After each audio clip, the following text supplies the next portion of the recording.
Always be saying they want a traditional woman, like, oh, can you cook? Can you do it? You not a traditional man. Thank you. Be a traditional man. Is you even a breadwinner, boo? Sit down. Anyway, thank you so much for this interview. interview. Can you change your tire? Done. Have you built a house? Have you built a house, baby? Y'all want traditional women. Y'all not traditional men. Period. They don't deserve a traditional woman. No, you don't. You don't, boo. You should be submissive to me, actually. Yeah, but from what I hear, this woman is the side chick of somebody that's already married to another chick. So who really doing the submitting? But I digress, man. What's going on, YouTube? It's your boy Ron back with another video. If you're new to the platform, welcome to the tribe. I didn't do this video. I hope you subscribe. Today we are going to be discussing why Passport Bros matters and why it exists. And the first clip is pretty much in a nutshell why it does exist.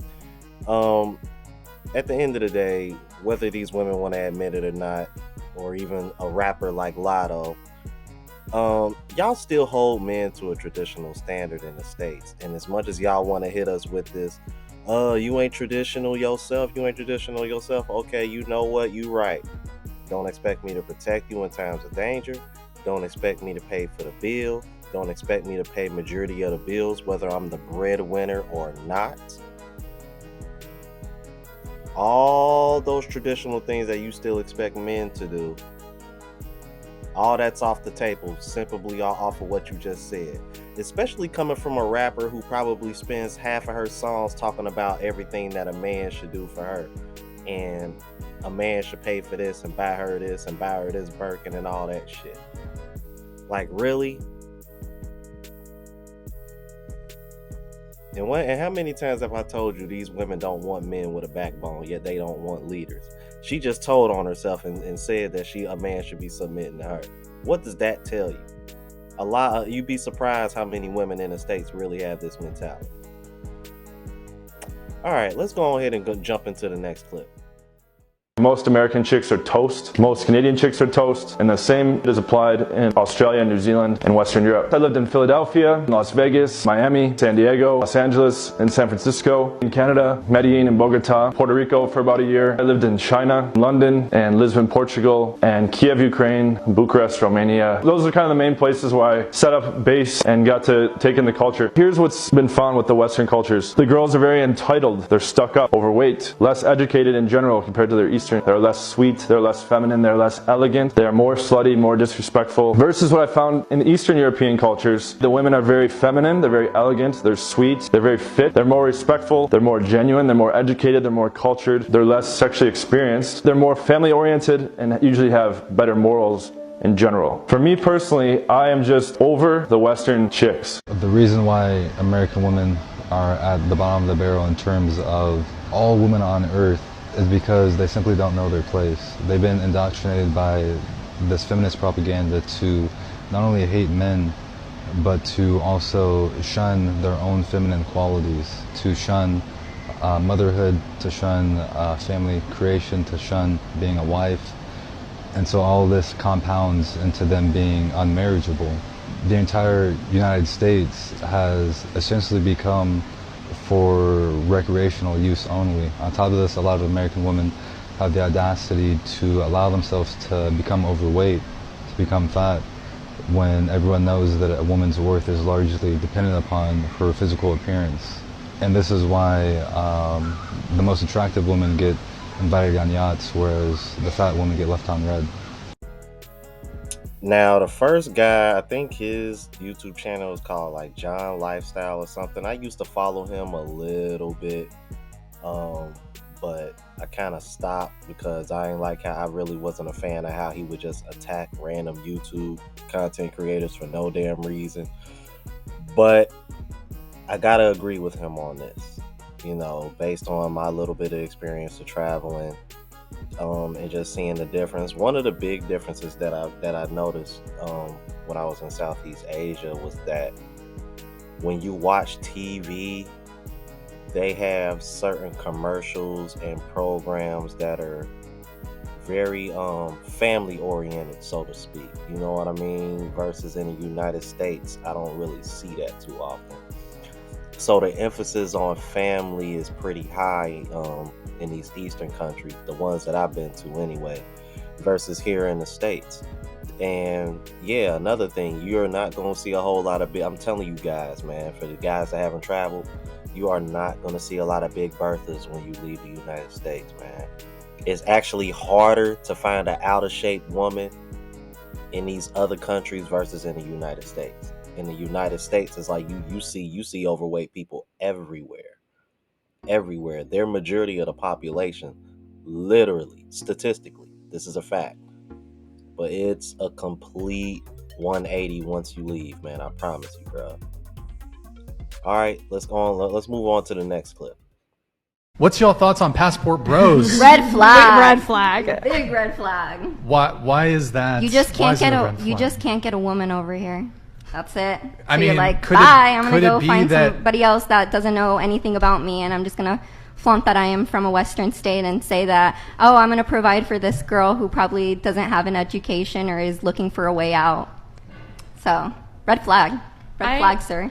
I think that maybe, this is me making an assumption, but that passport bros just have a fetish for exotic foreign women that have traditional values. But that's okay. Everybody's allowed to have their Is it a fetishes. fetish to want a woman with traditional values? I mean, if they're outsourcing it specifically from anywhere else to have a foreign woman, I would say so. But if it's devoid in the States, then wouldn't they go elsewhere? It's not I'm devoid sure in the States. we have I one mean, right it's pretty a here. lot difficult. more difficult to It's pretty find. bad. We have one right In here. Western countries. You're saying One so like of 1, 2, 3, 4, 5, 6, 7, 8. So she's 1 in 10. So apply that to the general population. It's really not that easy for the average guy. I'm sure that if he wanted to, he could find Yeah, one. why go all the way? Like, why make this huge, treacherous journey to, like, go find a girl? Treacherous. Treacherous. I mean, it's They're doing pretty spells safe. and shit. Like, No, because he's literally, like, pioneering, like, when you think of it. He's, like... Is he on the open seas in like the fucking Mayflower? Like, hello? that's what they I'm act sure like. it's not easy talking to weeks. foreign women. They- All right, let me tackle this, man, because this clip in particular really pissed me the fuck off. First of all, for you to sit over here and say it's a red flag and you do OnlyFans, and any man that sees you doing OnlyFans as a red flag, you have a problem with it, bitch, you a hypocrite. For one. There was about 10 girls on that panel. 6 of them did OnlyFans, including the 2 that did the most talking. And the one with all the tattoos had the nerve to say, well, we have a traditional woman. We have you right here. She said, yeah, I'm 1 out of 10. Apply that to the general population of women in the United States. It's not easy to find a woman with traditional values. Majority of the women on the damn panel had an OnlyFans. But you got the nerve to sit over here and say a man that wants a foreign woman with traditional values has a fetish. Are you fucking kidding me?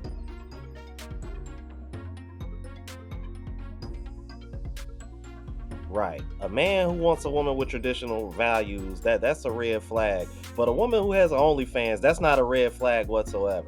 Okay. Yeah, this is the United States.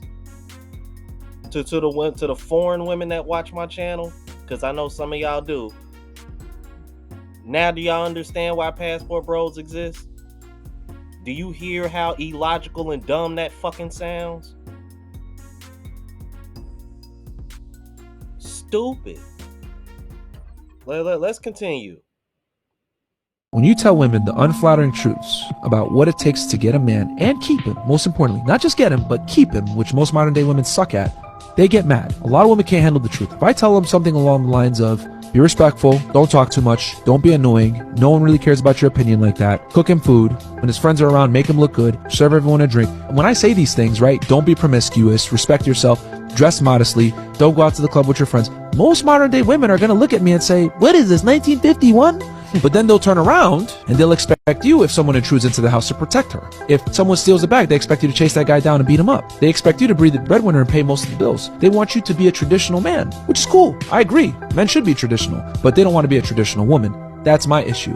So when I tell women, you want a traditional man that's going to be chivalrous and treat you well, you need to be a traditional woman. What I can appreciate about Passport Bros is I think it's an effective flag being raised for Western women. The motivation for it is the fact that men are still expected to act very traditionally. They're expected to be very chivalrous. They're expected to be protectors. Maybe they're not expected to provide to the same extent now that women can essentially match them on income. But if that's what a man's duty to you is, to be chivalrous, it's very, very loosely defined what a woman's duty to a man is. It's very ambiguous. And that is why I think they go to places where they are actually taught from a young age how to treat a man. What is your duty to a man?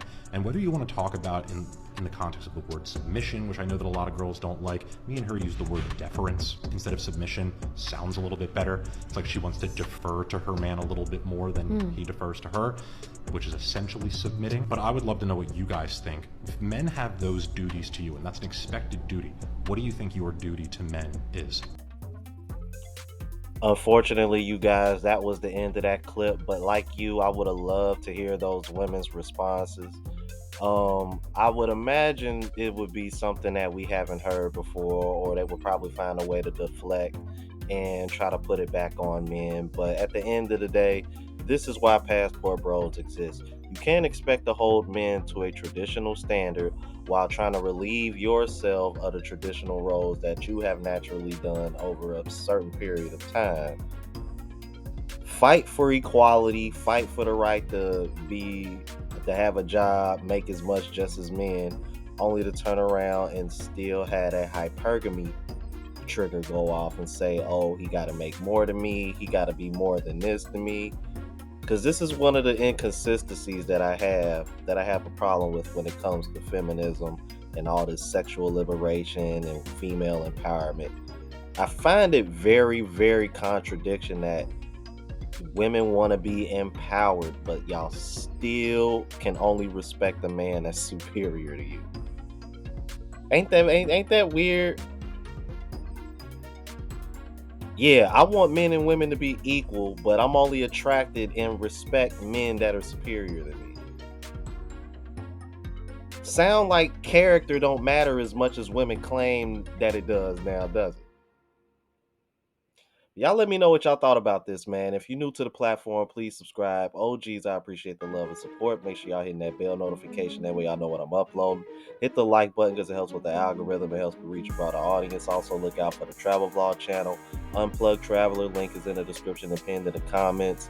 If you want to purchase merch, the spreadshot.com link is in the description, as well as my latest mixtape, The Genesis. Music is all on platforms, and those links are in the description as well. So until the next video, you guys, deuces.